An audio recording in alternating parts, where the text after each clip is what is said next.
Bonjour à tous et bienvenue dans notre matinale. Ce matin, j'ai choisi un texte qui se trouve dans le livre de Lévitique, chapitre 19, verset 18. Tu aimeras ton prochain comme toi-même.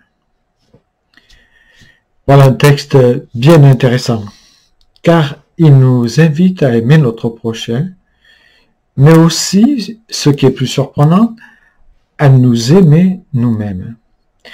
Comme si l'auteur du livre de Lévitique voulait nous dire que nous pouvons aimer notre prochain qu'à partir du moment où nous avons appris à nous aimer tels que nous sommes. On comprend très bien que dans une perspective psychologique, l'amour du prochain ne présuppose pas seulement l'estime de soi, mais en fait que les deux sont liés, indissociables on pourrait dire. Ce sont une paire des jumeaux qui ont la même racine et je dirais aussi le même père dont ils peuvent tirer la sève. Doit-on s'aimer soi-même pour aimer les autres? La parole de Dieu est claire, elle nous dit que oui. Tu ne peux aimer ton prochain que dans la mesure où tu t'aimes toi-même. Mais pour cela, il est indispensable d'avoir guéri d'un passé dévalorisant ou d'un passé accusateur ou autre chose. S'aimer soi-même, la parole de Dieu nous dit que c'est avoir conscience de sa valeur divine. Et cela, c'est la croix qui nous le révèle. Car même s'il y avait une seule personne qui avait péché dans le monde, Dieu serait venu pour une seule personne. Dieu aurait donné son Fils unique, même s'il n'y avait qu'une seule personne sur la terre. Et là, nous comprenons toute notre valeur.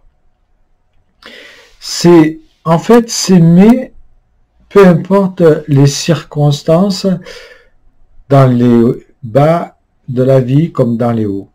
Car l'amour du prochain découle naturellement de cet amour de soi.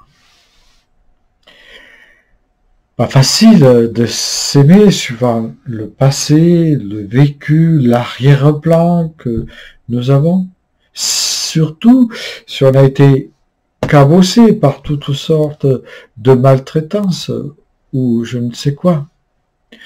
On doit reconnaître que généralement, et vous avez pu le remarquer comme moi, que les personnes mauvaises avec les autres, ces personnes qui sont aigries ou pleines de rancœur ou pleines de paroles piquantes, remplies d'animosité, le sont en premier parce qu'elles sont morcelées au fond de leur être par un passé souvent douloureux et très complexe. Alors si on arrêtait là, ce serait dramatique, mais la guérison se trouve à la croix où le Seigneur désire m'apprendre à accepter mes limites et à rejeter toute forme de culpabilité malsaine, celle qui vient de l'adversaire. Car lui-même le dit dans sa parole, il m'aime tel que je suis, et pas pour ce que je fais. Et il désire m'apprendre à m'aimer tel que je suis, et non pas pour ce que je fais.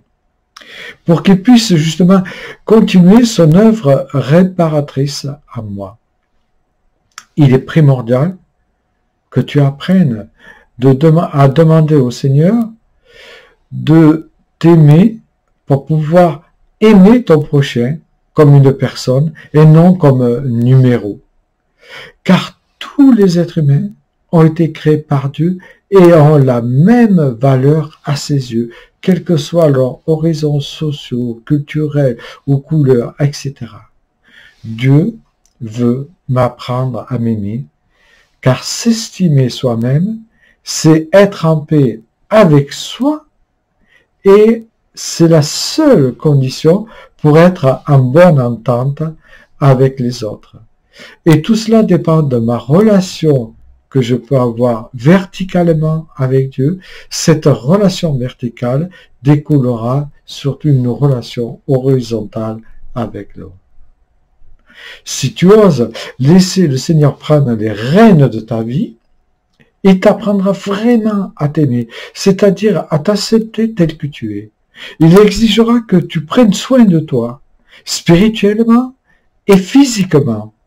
Il t'aidera à être en accord avec toi-même et à te respecter pour ne pas faire n'importe quoi de ta vie.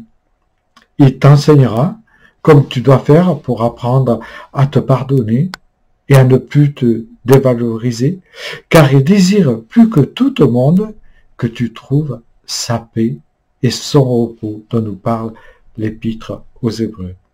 N'oublie pas, ta valeur personnelle ne peut reposer que sur une seule chose, que tu saisisses, que tu comprennes l'amour que Dieu a pour toi, que tu comprennes que tu es si précieux qu'il a donné son Fils unique afin que tu aies la vie. Je te souhaite une bonne journée.